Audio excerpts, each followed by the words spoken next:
بسم اللہ الرحمن الرحیم نحمده ونصلی علی رسولہ الکریم اما بعد بسم اللہ الرحمن الرحیم۔ عزیز طلبہ، آج ہم مختصر المعانی الفن الثالث علم البدیع کا سبق نمبر 29 شروع کر رہے ہیں۔ سب سے پہلے ہم حسب عادت عبارت پڑھتے ہیں، پھر اس کے بعد سبق کا خلاصہ اور آخر میں عبارت کا ترجمہ اور مختصر تشریح ہم پڑھیں گے۔ عزیز طلبہ، آج کی سبق کی ابتدا وقد خفی ھذا علی بعضهم سے ہو رہی ہے۔ آپ حضرات عبارت پر توجہ فرمائیے۔ وقد خفی ھذا علی بعضهم فزعم ان الخطاب ان كان لنفسه فهو تجرید وإلا فليس من التجرید في شيء بل کنایۃ عن كون الممدوح غیر بحیل، وأقول الکنایۃ لا تنافی التجرید على ما قررنا ولو كان الخطاب لنفسه لم يكن قسما بنفسه بل داخلا في قوله ومنها مخاطبة الإنسان نفسه، وبيان التجريد في ذلك أنه ينتزع من نفسه شخصا آخر مثله في الصفة الذي سيق لها الكلام ثم يخاطبه كقوله لا خيل عندك تهديها ولا مال فليسعد النطق إن لم يسعد الحال، أراد بالحال الغنى فكأنه انتزع من نفسه شخصا آخر مثله في فقد الخيل والمال وخاطبه۔ عزیز طلبہ، تجرید کی بحث چل رہی تھی۔ سبق نمبر 28 میں تجرید سے متعلق ہم نے تفصیلاً پڑھ لیا تھا۔ تجرید کی 7 قسمیں مصنف علیہ الرحمہ نے بیان کی ہے، ان میں سے 6 قسموں سے متعلق بحث ہو چکی تھی۔ 6 نمبر پر ہم نے تجرید کی قسموں میں سے یہ قسم پڑھا تھا کہ تجرید جو بغیر حرف جر کے ہوں، کبھی وہ کنایہ کے بغیر ہوگا اور کبھی وہ کنایہ کے ساتھ ہوگا۔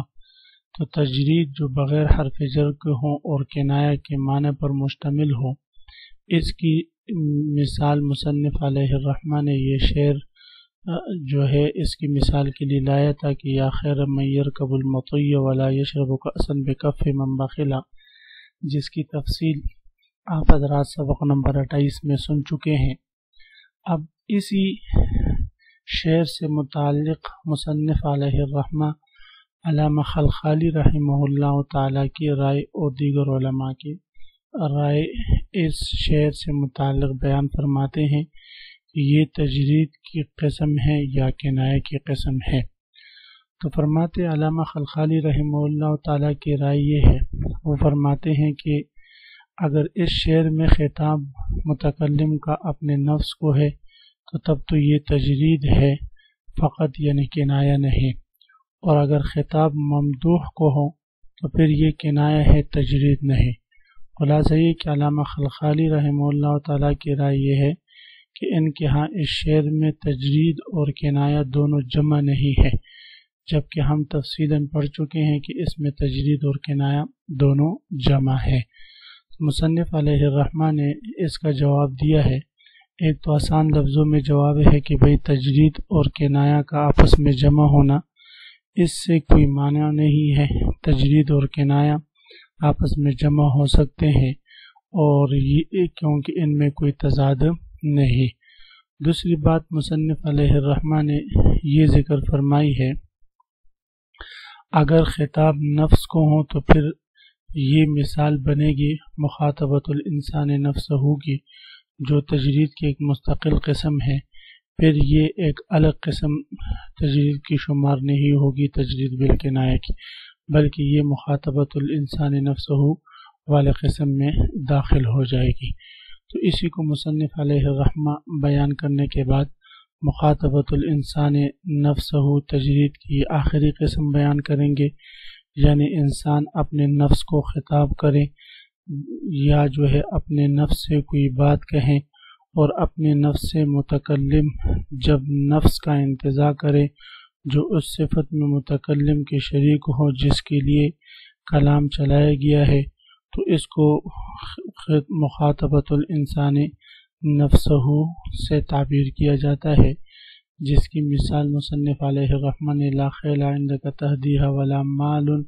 فلیسعد النطق ان لم یسعد الحال، یہ شعر اس کی مثال میں ذکر کیا ہے، یعنی حال سے مراد یہاں پر جو ہے غنا ہے، تو محل استشہاد اس کا یہ ہے کہ اپنے نفس سے ایک ایسے شخص کا متکلم نے انتزاع کیا ہے جو غریب ہے، اور پھر اس کو خطاب کیا ہے کہ فلیسعد النطق ان لم یسعد الحال، کہ اگر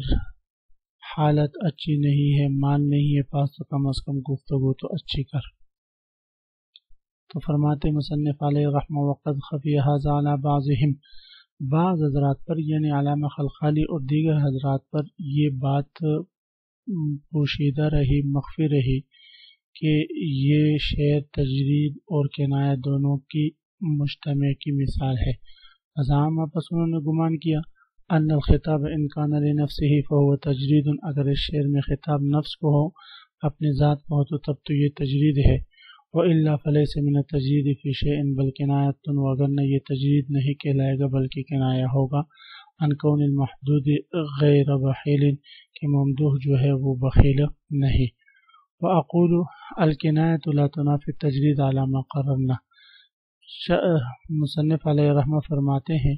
ان حضرات کے رد میں کہ بھئی میں کہتا ہوں تو کنایہ جو ہے یہ تجرید کی منافی نہیں ہے، جیسے ہم پہلے بیان کر چکے۔ وَلَوْ كَانَ الْخِطَابُ لِنَفْسِهِ، یہ اگر خطاب اپنے نفس کو ہوتا،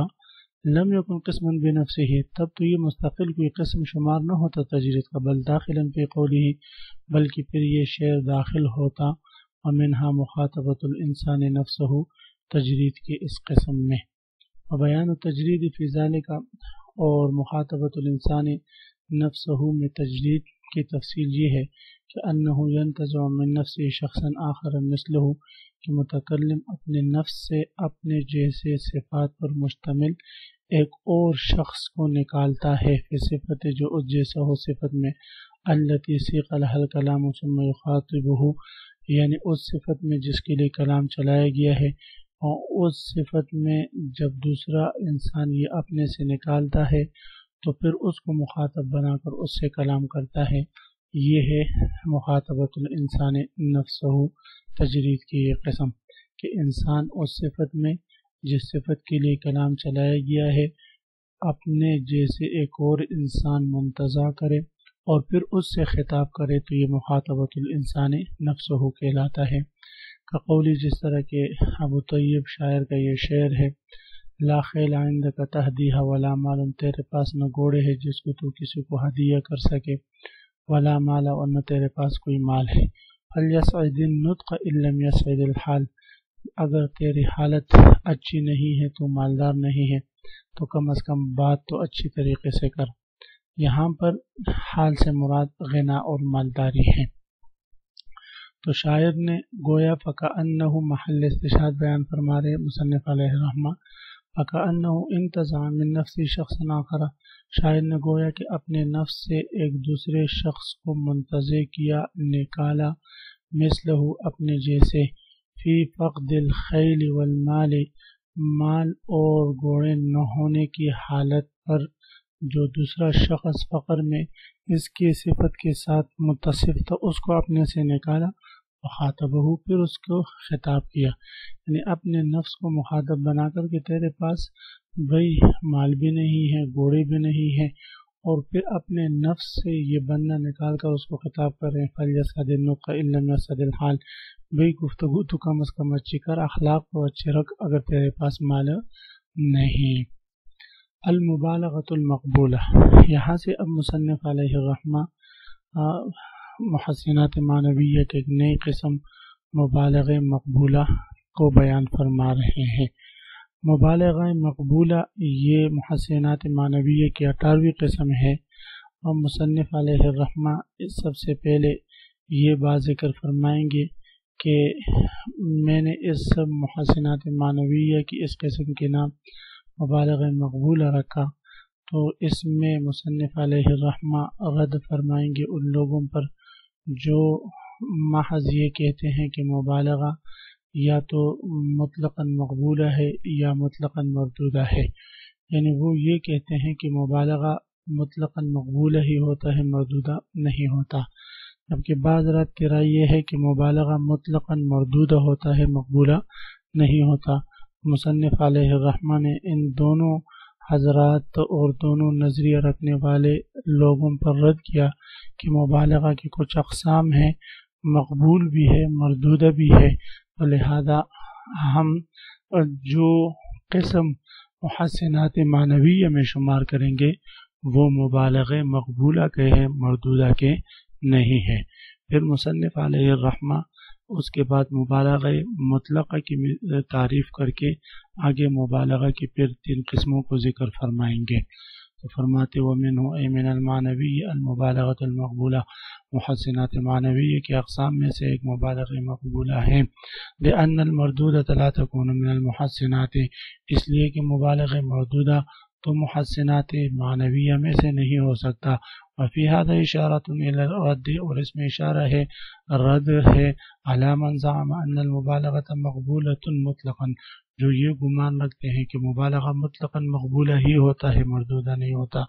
وعلی من زعم انها مردودۃ مطلقا، اور ان لوگوں پر جو ہے بھی رد ہے جو یہ نظریہ رکھتے ہیں کہ مبالغہ مردودہ ہی ہوتا ہے، مطلقا مقبولہ نہیں ہوتا۔ مصنف علیہ الرحمہ نے دونوں پر رد فرمایا کہ مبالغہ مقبولہ بھی ہوتا ہے، مردودہ بھی ہوتا ہے۔ ثم انہ فسر مطلق المبالغۃ، پھر مصنف علیہ الرحمہ نے مطلقا مبالغہ کی تفسیر کی، وبین اقسامها، اور اس کے اقسام کو ذکر فرمایا، والمقبولۃ والمردودۃ، یعنی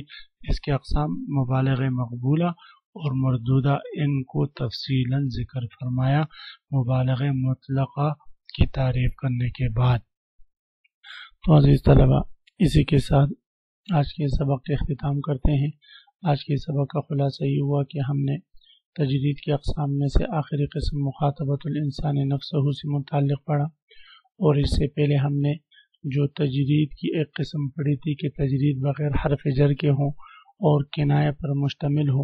اس پر کچھ اعتراض تھا، اور علامہ خلخالی رحمہ اللہ تعالیٰ کی ایک رائے تھی، اس کو ہم نے پڑھا اور اس کا جواب بھی مصنف علیہ الرحمہ نے ذکر کیا، اور پھر آخر میں ہم نے مبالغہ مقبول سے متعلق یعنی محسنات معنویہ کی 29 قسم اس کو پڑھا، مبالغہ مقبولہ، جس میں ہم نے پڑھا کہ مبالغہ کہ جو ہے 2 قسمیں، مقبولہ اور مردودہ۔ جو حضرات یہ نظریہ رکھتے کہ مبالغہ مقبولہ ہی ہے، یا یہ نظریہ رکھتے کہ مبالغہ مطلقہ ہی ہے، تو ان کا یہ نظریہ ٹھیک نہیں ہے، بلکہ مبالغہ کی دونوں قسمیں ہیں۔ تو عزیز طلبہ، آپ حضرات سبق کو غور سے سنیں سمجھیں۔ اللہ تعالی ہم سب کا حامی و ناصر ہو، آمین۔ وآخر دعوانا ان الحمد للہ رب العالمین۔